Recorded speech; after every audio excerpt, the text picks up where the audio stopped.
இன்னைக்கு நம்ம இந்த வீடியோவில் எப்படி ஜெல்லி பண்ணுறதுனா பார்க்க போகிறோம். வாங்க வீடியோக்குள்ளே போகலாம்.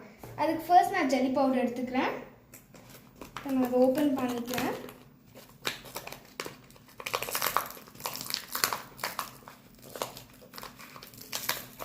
சிசர் யூஸ் பண்ணி கட் பண்ணிக்கலாம்.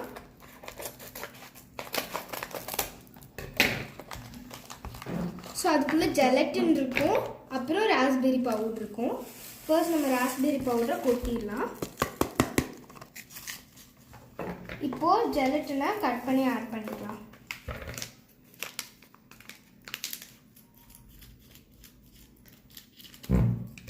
ஸோ ஜெலட்டின் ஆட் பண்ணிக்கலாம். இப்போ நல்லா இதை மிக்ஸ் பண்ணி கொடுத்துக்கலாம். நல்லா கட்டிலாம் மிக்ஸ் பண்ணிக்கலாம் கொஞ்ச நேரம்.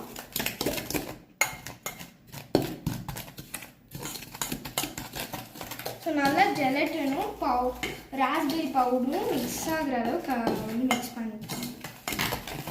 ஸ்மெல் சூப்பராக வருது, ராஸ்பெரி ஸ்மெல். நீங்கள் கண்டிப்பாக ட்ரை பண்ணுங்கள் ராஸ்பெரி ஃப்ளேவர். அப்படியே கொஞ்ச நேரம் கலந்து விட்டுக்கலாம் கட்டிடாமல்.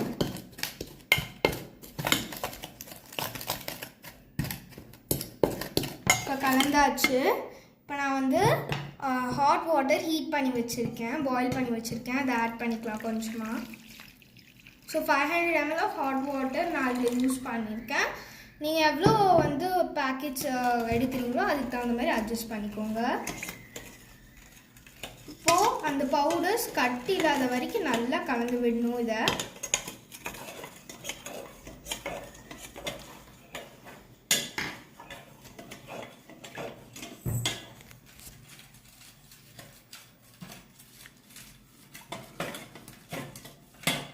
ஸோ உங்களுக்கு இந்த மாதிரி நிறைய வீடியோஸ் வேணும்னா நம்ம சேனலில் சப்ஸ்கிரைப் அண்ட் லைக் பண்ணிட்டு மறக்காமல் பாருங்கள். அப்போ தான் நான் போடுற வீடியோஸ் எல்லாம் உங்களுக்கு நோட்டிஃபிகேஷனில் வரும். பவுடரும் ஜெலட்டினும் கட்டி இல்லாமல் தண்ணி கூட மிக்ஸ் ஆகும்.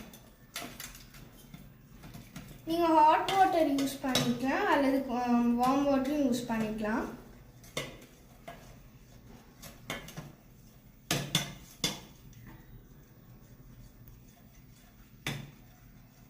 ஸோ பாருங்கள், அவ்வளோ டார்க்கான கலரில் சூப்பராக வந்திருக்கு.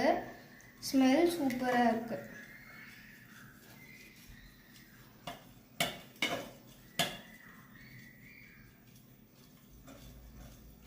இப்போ நல்லா மிக்ஸ் பண்ணியாச்சு.